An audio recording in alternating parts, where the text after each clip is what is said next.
now there's a suggestion on Rittenhouse's part that he could pursue vindication against some of those in the media who maligned him, according to him. And he was asked by Tucker Carlson about the dishonest coverage of his trial after he was found not guilty on all charges. Here's that exchange. Watch this. I have really good lawyers who are taking care of that right now. So I'm hoping one day there will be accountability for their actions that they did. Okay, so you're intent on you're not going to let that go. Like I said, really good lawyers are handling that. Rittenhouse also accusing President Biden of defaming him with this tweet during the 2020 campaign. It shows a photo of Rittenhouse under a comment about white supremacists. Mr. President, if I could say one thing to you, I would urge you to go back and watch the trial and understand the facts before you make a statement. It's actual malice, defaming my character for him to say something like that. Let's bring in Jonathan Turley, constitutional attorney, George Washington Law professor, and a Fox News contributor. Jonathan, good to see you. Thank you very much for being here today. Thank you. It was interesting to listen to Peter Doocy's question there, because no doubt it would be of interest in any legal proceeding that might follow. He said, would President Biden ever consider apologizing to Kyle Rittenhouse for referring to him under that banner of white supremacist? What do you think about that? And what do you think about the potential that Rittenhouse teased there, that he may indeed pursue a charge of defamation? Well, you know, it's deeply disturbing to see how the White House is dealing with this verdict. You know, the president didn't just refer to him as a white supremacist in that campaign ad. As Peter Doocy pointed out, he then returned to that subject and painted him as a white supremacist. But then also, after the verdict came out, the president said he was angry about the verdict while telling people that they should respect the decision of the jury. And the White House earlier refused to comment on his earlier statements, and now that because they were waiting for the verdict, now that the verdict is in, they're refusing again to really make any comment. And that's not leadership. That's not responsibility. What the president did was wrong. He didn't wait for a trial. He didn't wait for the facts. He painted this teenager as a white supremacist. He got the facts wrong. And we've seen that time and time again with this president. He did the same thing with the customs agents at the border. When the investigation was just starting, he declared that they had flogged or whipped immigrants coming to the border and demanded that they be punished. The investigation had just started.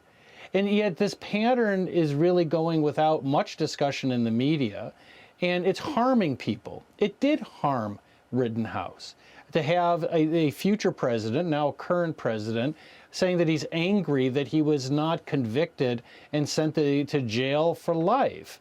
Now, even having said that, the terrible thing is that because Rittenhouse is a public figure, and I believe that he will be found to be a public figure, people have greater leeway in saying outrageous things about him, including the President of the United States.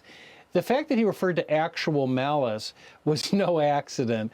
That is the standard for public figures. And it means that as a public figure, you are subject to a higher burden to prove defamation, which is called actual malice. And you have to show that whoever you are suing either knew what they said was untrue or showed reckless disregard whether it was true or not. Yeah, it's interesting.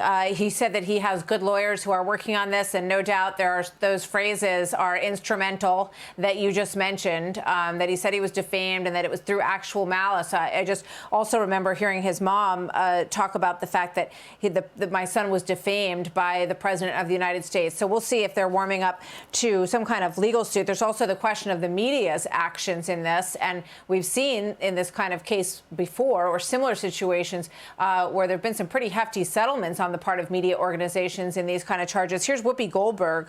Here's what she said after the verdict. Watch. Even all the excuses in the world does not change the fact that 3 people got shot. Yeah. 2 people were murdered. Yeah. To me, it's murder. I'm sorry. What about that? Well, this is part of the unfortunate aspect of being a public figure. She's allowed to her opinion. She's allowed to disagree with the jury's decision. She's allowed to view what he did as murder. And I think a court's going to allow that to remain opinion. Even calling someone racist or a white supremacist, generally the courts treat that as part of the public debate. They basically allow free speech to combat free speech.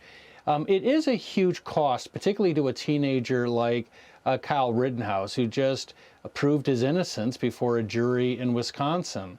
But he now faces a public forum, a trial before the public as a large. There's a lot of people that will not accept any evidence to the contrary. And that was clear in the media coverage. You know, for a year, the media withheld facts that supported his self-defense claim. They repeated facts that were clearly false, including the President of the United States.